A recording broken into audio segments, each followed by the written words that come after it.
Hey, do you want to win some free Funko Pops? I've got 5 to give away to one lucky winner, and today I am revealing the Winter Soldier from the Captain America Civil War line and the Cyborg from the DC Superheroes line. If you want to win these 2 plus 3 more for 5 total, and I'm going to mail them anywhere in the world, look in the description for a contest that is only lasting this week. It is Friday and the deadline is Sunday, so get to it. Let's get on to the video.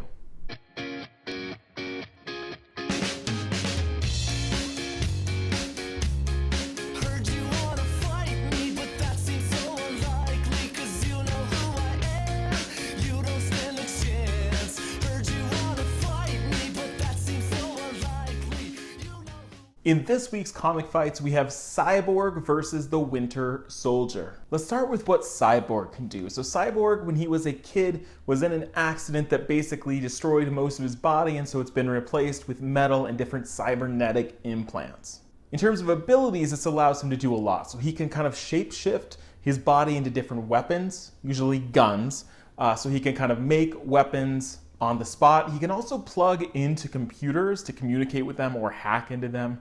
And his body, since it's mostly metal, kind of provides this natural armor that covers most of his body, as well as supplementing his strength, agility, reflexes, things like that. He also has one of his eyes can see thermal, X-ray, it can do all these different sensory scans.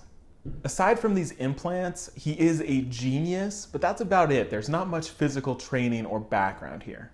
Now let's talk about Winter Soldier, Bucky Barnes. Without any of his abilities or technology, he is a skilled assassin, spy, martial artist. He is trained to be a killer.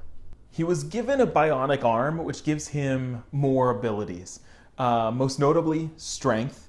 It can also shoot out electric blasts, like in little bursts. It can also let out a EMP, which is a electromagnetic pulse, which can shut down technology or computers in the nearby area. His arm also has the ability to throw things with deadly accuracy. It can also actually remove itself, or he can remove it from his body, and it can act independently. So he can have it do things whilst not attached to him, including blasts and EMPs. Winter Soldier's arm also is immune to EMPs since it sets one off and is unaffected. It's also kind of puts out this cloaking signal so that he can go through metal detectors, things like that, and it doesn't pick up either the arm or any of his weapons that he has on him. For this fight, we are saying that they have preparation, they know that they're going to face each other, and all they have to do is physically knock out, make the other one unconscious. We're not saying a kill match here, because I think going for the kill is an obvious sniper shot from Winter Soldier from a long distance. So preparation, knockout, what's going to happen? The questions here that we need to think about is Cyborg able to manipulate or hack the Winter Soldier's arm? And if so, if Cyborg does have that advantage, what could the Winter Soldier do in terms of stealth and assassination techniques? What could he do to take Cyborg out before Cyborg even knows he's there? So I want you to think about what these two have done, cite different moments. What do you think would happen if these two, with preparation, had to fight each other? So let me know in the comments, and next week we'll shout them out, just like we're about to shout one out now for last week's fight, Agent Venom versus the Blue Beetle. There were a few people really pro Agent Venom, and I totally get their stance, but the majority came out in support of Blue Beetle, and here's one example. Dylan Lee had this to say: "The win goes to Blue Beetle. While he may not be an army-trained soldier, Jaime Reyes is still a capable combatant, and he has superior tech. This fight would start with Agent Venom on the offensive. He would try to overwhelm the Blue Beetle with a hail of bullets, and he would have the advantage in the early fight.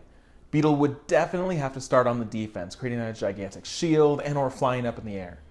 Then, in the mid-fight, Blue Beetle would start to fire some energy blasts at Agent Venom, which the symbiote could either absorb or avoid. From there, the late fight, I could see Flash going into the symbiote's tank mode, followed by shooting a web at the Beetle and dragging him in. In a panic, Beetle would try his second most popular projectile. The close-range double-hand sonic cannon would completely wreck the symbiote, causing it to retreat from Flash, who without the suit can't even walk. Thus, Beetle is the victor." That was a great rundown of what could potentially happen if these two cross paths, but the real key here is that with the weapons, Blue Beetle has the advantage. He may not be trained.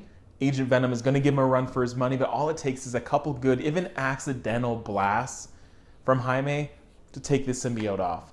Yes, Agent Venom could potentially shoot him from a distance, but the Blue Beetle armor, it's pretty intense. They could probably stop a couple long distance shots. I think that the win here goes to Blue Beetle. It's close and it's a good fight, but I think it goes to Blue Beetle. So that is it. We'll see you next week on Comic Fights, and make sure to enter the contest. If you're watching this video now, you have until Sunday. Again, the video is in the description with all the details you need. Thanks for watching.